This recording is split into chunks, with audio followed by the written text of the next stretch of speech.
TSC পর্যন্ত কফিনগুলো পৌঁছানোর জন্য কোনো দিকে মানে প্রবেশ করার কোনো রাস্তা খালি নেই। বললাম আপনারা বিসি ভবন পর্যন্ত আসেন, আর আমরা এদিকে এই কফিনগুলো নিয়ে অগ্রসর হচ্ছি। ড্রাইভাররা সবাই স্বতঃস্ফূর্তভাবে বলল, আমাদেরকে আপনি যেভাবে বলবেন স্বতঃস্ফূর্তভাবে ইনশাল্লাহ আমরা দেশের জন্য যে কোনো ত্যাগ করতে রাজি। তোমরা এখানে একটা সেকেন্ডও বিলম্ব করো না, যেদিকে রাস্তা খালি পাবা এদিকে গিয়ে যত দূর যেতে পারো, প্রয়োজনে একদিন পরে আবার অফিসে ফিরবা। কফিন মিছিল সেদিন আন্দোলনের মোড়কে ঘুরিয়ে দিয়েছিল। পরবর্তীতে আন্দোলনে আবার দাবানল বেজে ওঠার ক্ষেত্রে কফিন মিছিল এক ঐতিহাসিক ভূমিকা রেখেছিল। জুলাই আমাদের চেতনা, জুলাই আমাদের প্রেরণা। জুলাই ছিল একটা অসম শক্তির বিরুদ্ধে মাথা উঁচু করে দাঁড়িয়ে যাওয়া যুবকদের এক প্রেরণার মিনার। আপনারা সবাই জানেন বৈষম্য বিরোধী যে আন্দোলন, ছাত্র আন্দোলন শুরু হয়েছিল জুলাইয়ের 1 তারিখ থেকে। এটা 15 তারিখ পরবর্তী সময় থেকে আবু সাঈদের শাহাদাতের মাধ্যমে এটার পুরো মোড় উল্টে দেয়। শাহাদাতের এই ঘটনা টোটাল বিশ্ব বিবেককে জাগ্রত করে দেয়। আবু সাঈদ 2 হাত উঁচু করে যেভাবে তার স্বাধীনতার জন্য, তার সার্বভৌমত্বের জন্য, ফেসিবাদকে মুক্ত করার জন্য যেভাবে দাঁড়িয়েছিল, সেই দাঁড়ানোটা হাসি মুখে বুলেটকে বুকে বরণ করাটা টোটাল জাতির সাহস এবং প্রেরণার মিনার হয়ে দাঁড়িয়েছিল। এখান থেকে পরবর্তী বৈষম্যবিরোধী ছাত্ররা কফিন মিছিলের ঘোষণা দেন। ঢাকা ইউনিভার্সিটির টিএসসি থেকে সেই মিছিল সংগঠিত হবে। আমরা তো তাদের অনলাইনের মাধ্যমে এই কর্মসূচি আমরা অবহিত হই। মহানগরী অ্যাসিস্ট্যান্ট সেক্রেটারি শিবিরের সাবেক কেন্দ্রীয় সভাপতি দেলোয়ার ভাই 12টার দিকে আমাকে কল দিয়ে বললেন যে আজকে কফিন মিছিল, কিন্তু ছাত্রদের কাছে কফিন মিছিল তারা কফিনগুলো সংগ্রহ করতে পারতেছে না, এবং এটার আয়োজন কিভাবে করবে, মানে প্রত্যেকটা মোড়ে মোড়ে প্রশাসন এবং দলীয় ক্যাডার দিয়ে তৎসময়কার ফেসিবাদ সরকার যে বিভীষিকাময় পরিস্থিতি সৃষ্টি করেছে, কফিনগুলো সংগ্রহ করা তাদের জন্য অনেক টাফ হয়ে যাচ্ছে। তারা ঢাকা ইউনিভার্সিটি থেকে তারা বাইর হয়ে এই কফিনগুলো সংগ্রহ করা তাদের পক্ষে সম্ভব না। আমরা যেহেতু আমি তখন সমাজ কল্যাণের মহানগরীর দায়িত্বে ছিলাম, পূর্ব থেকেই লাশ ম্যানেজমেন্ট নিয়ে আমি কাজ করতাম। কফিনগুলো কোন কোন জায়গা থেকে সংগ্রহ করা যায় এটা আমার মোটামুটি জানা ছিল। আমরা বিভিন্ন সময় যে জায়গা থেকে কফিনগুলো সংগ্রহ করি তাদের সাথে কথা বললাম, কিন্তু অনেকেই বলল আজকে সে দোকান খুলে নাই। অনেকেই বলল যেন রাস্তার যে বিভীষিকাময় অবস্থা, কফিনগুলা নিয়ে আসা যাওয়া এটা কোনো অবস্থা সম্ভব না। সব জায়গায় খোঁজখবর নেওয়ার পর দয়াগঞ্জে মোড়ে একটা কফিনের দোকান, তাকে কল দিলাম। তিনি বললেন যে তার কাছে 2টা কফিন আছে, তিনি বাসায় আছেন, দোকান খুলে তিনি দিতে পারবেন, কিন্তু কফিনগুলা পাঠিয়ে দেওয়া কিংবা নিয়ে আসার মতো তার কোনো পরিস্থিতি নেই। আমি গ্যান্ডারিয়া এলাকার স্থানীয় দায়িত্বশীলদের সাথে যোগাযোগ করে তাদের মাধ্যমে এই কফিনগুলা সংগ্রহ করালাম। কফিনগুলা নিয়ে আসার ক্ষেত্রে অনেক প্রতিবন্ধকতা। পরে দয়াগঞ্জ থেকে একটা ভ্যানে মতিঝিলের ভিতর দিকে, মেন রাস্তা দিয়ে আমরা আসতে পারিনি, মতিঝিলের ভিতর দিকে বাইরে শান্তিনগর হয়ে পরে কফিনগুলা পল্টনে আমার অফিসের সামনে নিয়ে আসার ব্যবস্থা করলাম।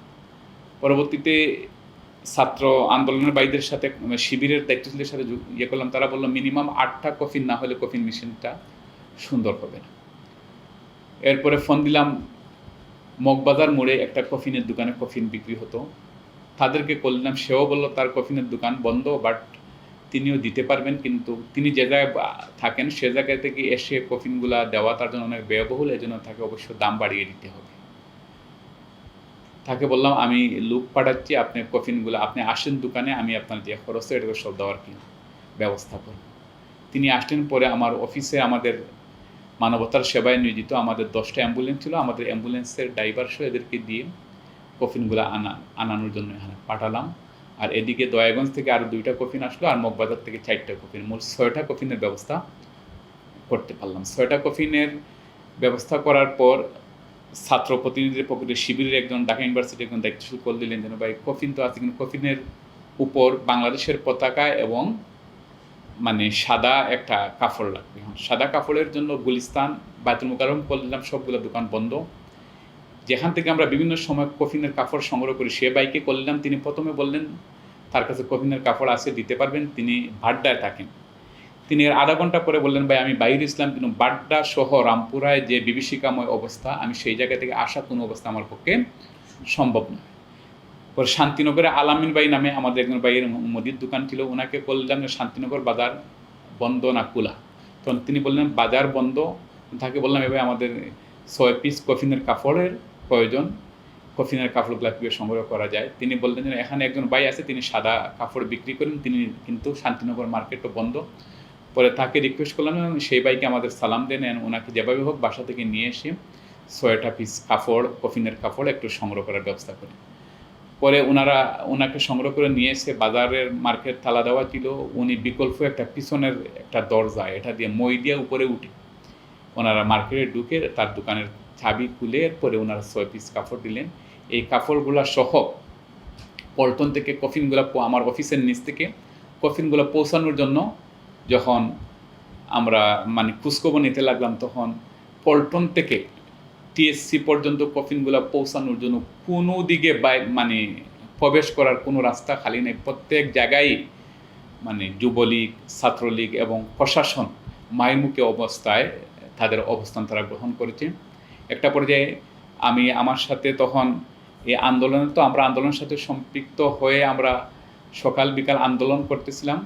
সাথে সাথে এই আন্দোলনের বিভিন্ন নিউজগুলো সংগ্রহের জন্য আমরা একটা তথ্য টিম আমরা গঠন করি। সেই টিমে কাজ করতেন আমাদের আবু সালে, এমদাদ, রুমি এবং ইমরান।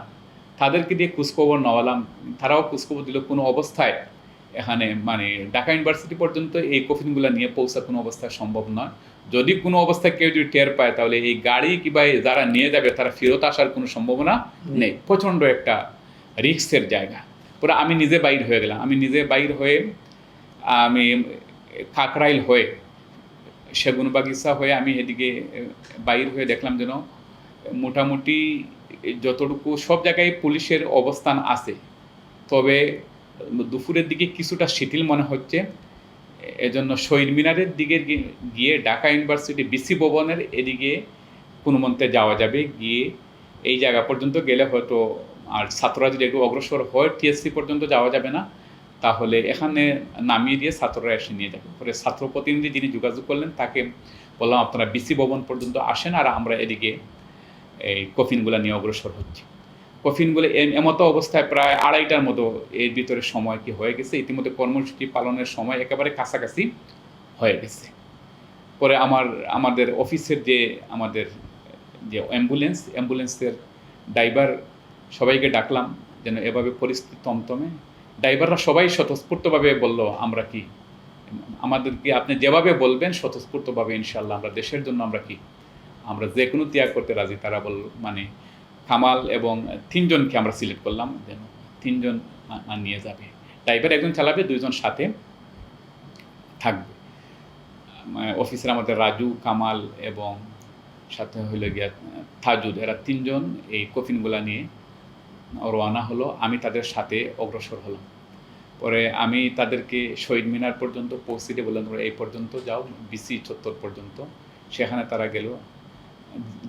যেতে তাদের খুব বেশি প্রবলেম হয় নাই, কিন্তু কফিনগুলো যখন নামাচ্ছিল তখন পুলিশ টের পেয়ে মানে গাড়িকে দাওয়া করলো। এর পূর্বে ড্রাইভারদেরকে পরামর্শ করে বললাম যেন তোমরা কফিনগুলো নামিয়ে দিয়ে তোমরা এখানে একটা সেকেন্ডও বিলম্ব করো না, যেদিকে রাস্তা খালি পাবা এদিকে গিয়ে যত দূর যেতে পারো, প্রয়োজনে একদিন পরে আবার অফিসে ফিরবা। তখন পুলিশ এদিকে টের পেয়ে গেছে, এদিকে ছাত্রদের বড় একটা প্রতিনিধি দল চলে আসছে। ছাত্ররা কফিনগুলা মানে সবাই কাঁধে কাঁধে নিয়ে রওনা দিয়েছে। এদিকে পুলিশও গাড়ির পিছনে দাওয়া করলে গাড়ি খুব স্পিডে টেনে। তখন একটা সুবিধা ছিল, রাস্তাঘাট মোটামুটি তুলনামূলকভাবে কোনো জ্যাম ছিল না। মানে গাড়ি অনেক দূর গিয়ে পরে রাত্রে 8টা-9টার দিকে গাড়ি আবার অফিসে পল্টনের দিকে ফিরেছে।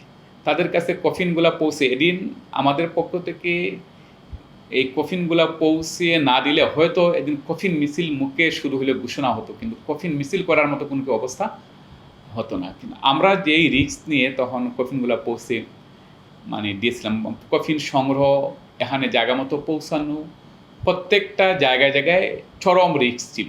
এই রিস্ক সকল দিকে আমরা তোয়াক্কা না করে ছাত্রদের হাতে কফিনগুলো পৌঁছে দেওয়ার মাধ্যমে সেই কফিন মিছিল শুরু হয়। কফিন মিছিলই সেদিন আন্দোলনের মোড়কে ঘুরিয়ে দিয়েছিল। পরবর্তীতে আন্দোলনে আবার দাবানল বেজে ওঠার ক্ষেত্রে কফিন মিছিল এক ঐতিহাসিক ভূমিকা রেখেছিল। জন্য এভাবে পার্ট টু পার্ট বিভিন্নভাবে জুলাই আন্দোলনের সাথে বাংলাদেশ জামাত ইসলামী সহ আমাদের যে ঐতিহাসিক সম্পৃক্ততা ছিল, হয়তো এই ইতিহাসগুলো কেউ কখনো জানবেও না, কেউ ঘাটবেও না, কিন্তু এই প্রত্যেকটা আন্দোলনের মূল গুড়িয়ে দেওয়ার জন্য, আন্দোলনকে তীব্র থেকে তীব্রতর করার জন্য পিছনের যে মানে ঐতিহাসিক ভূমিকা ছিল, এই ভূমিকা হয়তো অনেকে আজকে মাস্টার মাইন্ড বলা হয়েছে, অমুক মাস্টার মাইন্ড। আমরা তো মূলত কি শুরুতেই বলেছি এই আন্দোলনের মাস্টার মাইন্ড হল 18 কোটি মানুষ। আমরা এই আন্দোলনকে ছাত্রদের পাশে দাঁড়ানোর জন্য, গতিশীল করার জন্য এবং এই আন্দোলনকে তার মানে চূড়ান্ত সফলতার জায়গায় পৌঁছে দেওয়ার জন্য ছাত্রদের সাথে আমরা শুরু থেকেই আমরা একমত নেই। এত জুলুম, নির্যাতন, এত অত্যাচার, অবিচার এটা তো কোনো অবস্থায় মেনে নেওয়া যায় না। শুরু থেকেই আমরা নৈতিকভাবে আন্দোলন আমাদের সমর্থন ছিল, আমরা সকল দিক থেকে সহযোগিতার হাত নিয়ে আমরা দাঁড়িয়েছিলাম। কিন্তু যখন সকল দিক দিয়ে নেটওয়ার্ক বন্ধ, মহানগরী সংগঠন এই আন্দোলনের সাথে আন্দোলনকে ব্যবহার করার জন্য অঞ্চলভিত্তিক আমাদের কমিটি করলো। একটা কমিটি হলো যে কমিটির দায়িত্ব ছিল যারা আহত হবে, আহত পঙ্গুত্ব যারা শাহাদাত বরণ করতেছে তাদের কফিনগুলা পৌঁছে দেওয়া, যারা আহত হচ্ছে তাদেরকে উপযুক্ত সেবা দেওয়ার জন্য মহানগরী সংগঠন একটা কমিটি করে দিল। সেই কমিটির প্রধান ছিলেন আমাদের মহানগরীর নায়েবে আমির ডক্টর হেলাল উদ্দিন ভাই, আমাদের মান্নান ভাই ছিলেন, আমি ছিলাম। আমাদের 3 জনের সমন্বয়ে একটা কমিটি করা হয়েছিল এবং এই কমিটির সদস্যদের সবার নাম্বার টোটাল ময়দানে ছড়িয়ে দেওয়া হয়েছিল, যেন যারা ওই আহত হইতে উপযুক্ত চিকিৎসা যদি না পায় তাহলে আমাদের সাথে যোগাযোগ করে যেন পাঠানো হয়। একটা পর্যায়ে অন্যান্য দায়িত্ব, বিভিন্ন সময় দায়িত্ব ছিল গ্রেফতার হওয়ার মাধ্যমে এই অনেক দায়িত্বশীলের নাম্বার বন্ধ পেলেও আমি চেষ্টা করেছি নেট যখন বন্ধ হয়েছে আমার অফলাইনটা ময়দানে দিয়ে এটা একটা সার্বক্ষণিক চালু রাখার জন্য।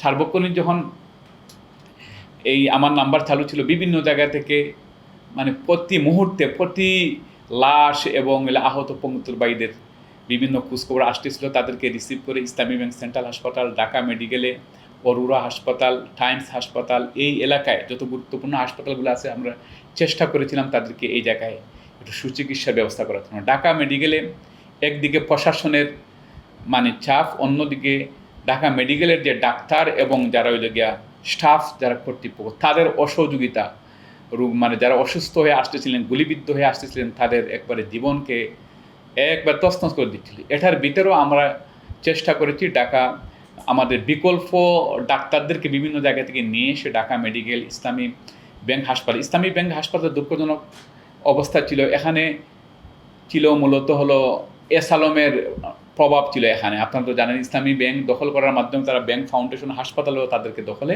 নেয়। এখানে যারা ইনচার্জ যারা ছিল তারা কোনো অবস্থায় চাচ্ছিল না এখানে আহত পঙ্গুত্ত হয়ে যারা আসছেন তাদের কোনো চিকিৎসা হোক।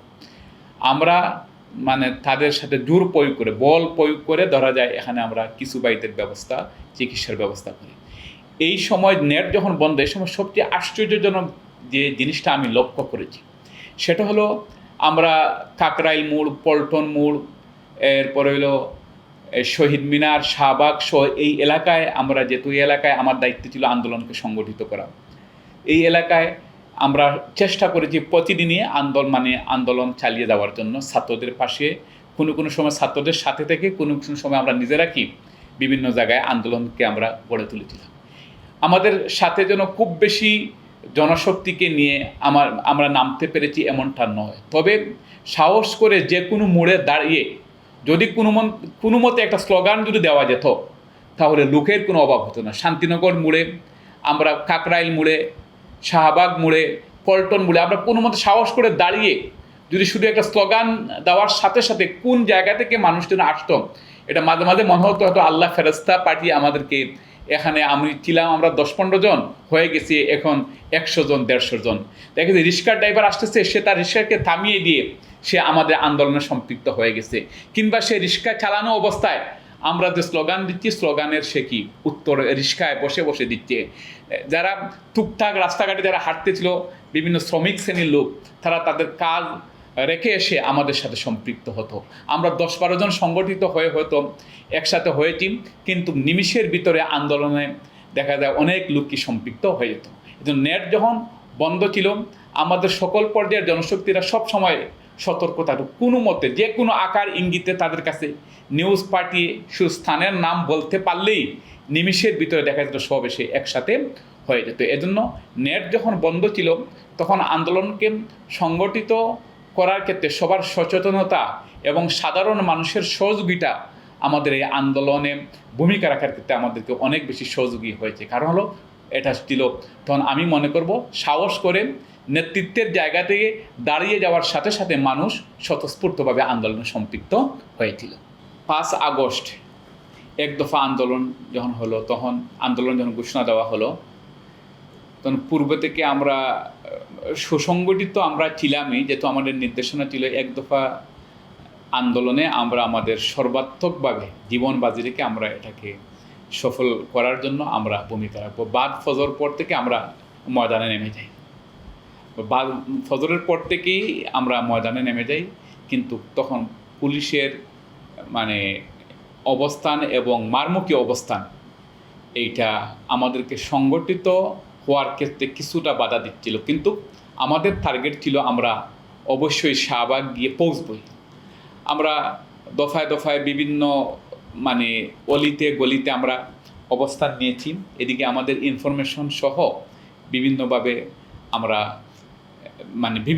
আমরা খোঁজখবর নিচ্ছিলাম। যদিও নেট ছিল না, কিন্তু ওয়াইফাই ছিল। ওয়াইফাই কিছুক্ষণ ঘোরাঘুরি করে একটা অফিস ছিল আল-রাজির পিছনে আমাদের এক ভাইয়ের, তার অফিসে নেট ছিল, দোতলায় তার অফিস ছিল। ঘোরাঘুরি করে আমি আবার দৌড়ে এসে পল্টন মোড়ে এই অফিসে ঢুকে নেট সংযোগ দিয়ে একটু দেখতাম যেন কেন্দ্রের কোনো নির্দেশনা কিংবা মহানগরীর কোনো নির্দেশনা আছে কিনা।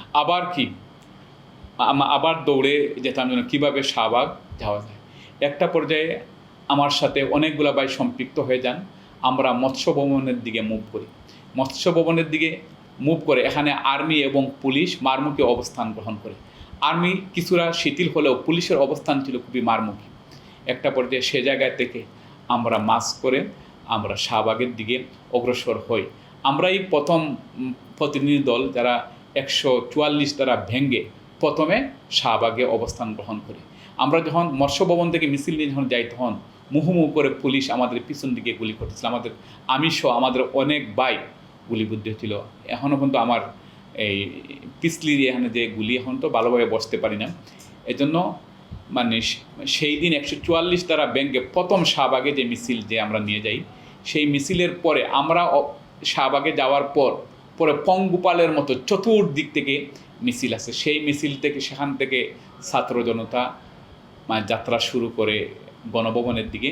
আমরা তাৎক্ষণিকভাবে আমাদের মহানগরী অ্যাসিস্ট্যান্ট সেক্রেটারি দেলোয়ার ভাই সহ আমরা সবাই সিদ্ধান্ত নিই এখান থেকে ছাত্ররা সামনে যাবে, আর ছাত্রদের পিছনের যে তাদেরকে একবার সকল দিক থেকে সুরক্ষা দেওয়ার জন্য আমরা সীসাডালা প্রাচীরের মতো তাদেরকে সামনে দিয়ে আমরা অগ্রসর হতে থাকি। আমরা বিশাল তাদেরকে কোনো অবস্থায় যেন কোনো গুলি বুলেট যা আছে সব যেন আমাদের উপর যায়, ওরা যেন গণভবনে ফ্যাসিবাদের যে মূল জায়গাকে উৎপাদন করার জন্য তারা ভূমিকা রাখতে পারে। আমরা পিছনে একটা প্রতিরোধ গড়ে তুলি, তারা সামনের দিকে অগ্রসর হতে থাকে। যখনই আমরা সেই পর্যন্ত ছাত্ররা ভিতরে ঢুকে আমরা পিছনে আমরা সীসাডালা প্রাচীরের মতো তাদের সুরক্ষার জন্য আমরা অবস্থান গ্রহণ করি। তারা ঢোকার আগেই সম্ভবত যতটুকু আমাদের মাথায়, তো কে কোন সময় বাইরে পরে ছবি দেখে কিংবা বিভিন্ন নিউজ দেখে তো আমরা এগুলো অবহিত হয়েছি, কিন্তু এর আগে যেন ফেসিবাদ দিন পালিয়ে গেছে, এটা আমরা তখন সে জায়গা থেকে বুঝতে পারি নাই।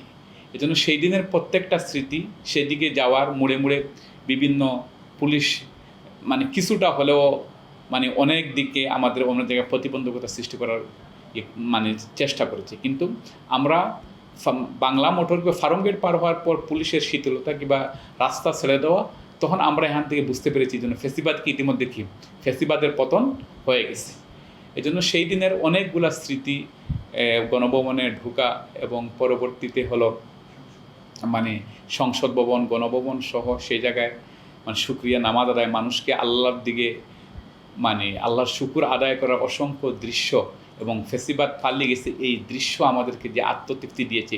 পৃথিবীর হয়তো অনেক আন্দোলন আমাদের রাস্তায় আমাদের অনেক রক্ত গেছে, শ্রম গিয়েছে, কিন্তু সেই দিনের ফ্যাসিবাদের পালিয়ে গেছে, গণভবন মুক্ত হয়েছে, এই দৃশ্যর মানে আত্মতৃপ্তির জায়গাটা এমন ছিল, মনে হচ্ছে পৃথিবীর এর চাইতে বড় মানে সান্ত্বনা আমার কাছে আর ছিল না।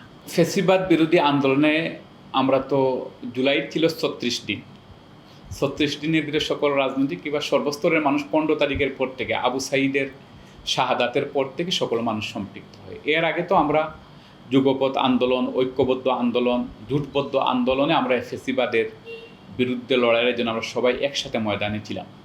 আমরা বিভিন্ন একবার বিপদ সংকুল এবং কঠিন মুহূর্তে আমরা যখন একসাথে শাহবাগে যখন দাঁড়ানো যাচ্ছিল না, শহীদ মিনারের সামনে দাঁড়ানো যাচ্ছিল না, তখন আমরা মানে ছাত্রদল, ছাত্র শিবির, জামাত ইসলাম আমরা সবাই একসাথে দাঁড়িয়ে একই প্ল্যাটফর্মে দাঁড়িয়ে আমরা আন্দোলন করেছি। আমরা প্রত্যেকটা আন্দোলনে অনেক বাইরে এসে বলতেন, ভাই আমি বিএনপির অমুক, আমাদেরকে যদি চিনতেন আগে থেকে, আমরাও যাদেরকে চিনতাম আমাদের মানে একসাথেই আমরা আন্দোলন করেছি। আমরা এবার জুলাইয়ের একবার সন্ধ্যা পর্যন্ত আমরা মানে 36 জুলাইয়ের সন্ধ্যা পর্যন্ত আমরা একসাথে ছিলাম। কিন্তু দুঃখজনক হলো সত্য, পরের দিন 6 তারিখ থেকে আমরা টোটাল বাংলাদেশ যে প্রত্যাশা নিয়ে রাত্রে ঘুমিয়েছিলাম, পরের দিন সকাল থেকে আমাদের প্রত্যাশার বিপরীত যে সকল ভাইদেরকে নিয়ে আমরা আন্দোলনে সম্পৃক্ত হয়েছিলাম, একটা বৈষম্য মুক্ত একটা ইনসাফের বাংলাদেশের জন্য আমরা যে আন্দোলন করেছিলাম, পরের দিন থেকে আমরা বাংলাদেশের চিত্র এই পল্টনেই যে সকল ভাইদের সাথে আমরা যুদ্ধ অবতীর্ণ হয়েছিলাম, তাদের বিভিন্ন লাইন লেন মার্কেট এবারে ফুটপাতের বিভিন্ন জায়গা দখলের যে দৃশ্য আমাদেরকে ব্যথিত করেছিল। আমরা আজকে জুলাই যারা আমরা একসাথে জুলাই যুদ্ধে আমরা অবতীর্ণ হয়েছিলাম, সবার প্রতি আমাদের আহ্বান থাকবে, আসলে আমরা শুধুমাত্র একটা নির্বাচন করে কিছু মানুষকে এমপি, কিছু মানুষকে মন্ত্রী, কাউকে প্রধানমন্ত্রী বানানোর জন্য আমরা মূলত জুলাই আন্দোলনে আমরা জীবন বাজি রেখে আমরা অংশগ্রহণ করি নাই, আমাদের শহীদরা তাদের জীবন দেন নাই। আমরা চেয়েছিলাম একটা নতুন বাংলাদেশ। এজন্য এখনও পর্যন্ত সময় আছে, আর যেন কোনো দিন কোনো অবস্থায় কখনো হাসিনার মতো ফ্যাসিবাদ যেন আর না গড়ে উঠতে পারে। এজন্য এই ক্ষেত্রে সকল রাজনৈতিক দল সংগঠনের প্রতি আমার উদাত্ত আহ্বান থাকবে, আমরা যেভাবে মানে ফ্যাসিবাদকে মুক্ত করার জন্য আমরা একসাথে ছিলাম, আসুন এখনও প্রত্যেকের দলীয় এবং রাজনৈতিক আদর্শ থাকবে, উদ্দেশ্য থাকবে, কিন্তু দেশ গড়ার ক্ষেত্রে, দেশকে মানে উন্নয়নশীল একটা দেশে রূপান্তরিত করার ক্ষেত্রে আমরা সবাই যেন ঐক্যবদ্ধ হয়ে এবং আমাদের ফ্যাসিবাদের বিলুপ্তের সময় আমরা যে স্বপ্ন নিয়ে আমরা দাঁড়িয়েছিলাম, আসলে এই স্বপ্নকে ধারণ করে এবং এই ফ্যাসিবাদের নির্মূলের পর আমাদের তরুণ ছাত্র জনতা বিভিন্ন দেওয়ালে দেওয়ালে তাদের নতুন বাংলাদেশের যে ইস্তিহার তারা ঘোষণা করে যে চিত্র অঙ্কন করেছিল, সেই চিত্রের আলোকে যেন আমরা বাংলাদেশের জন্য চিত্রায়িত করতে পারি, আমি সকল রাজনৈতিক দলের প্রতি সে উদাত্ত আহ্বান জানাচ্ছি।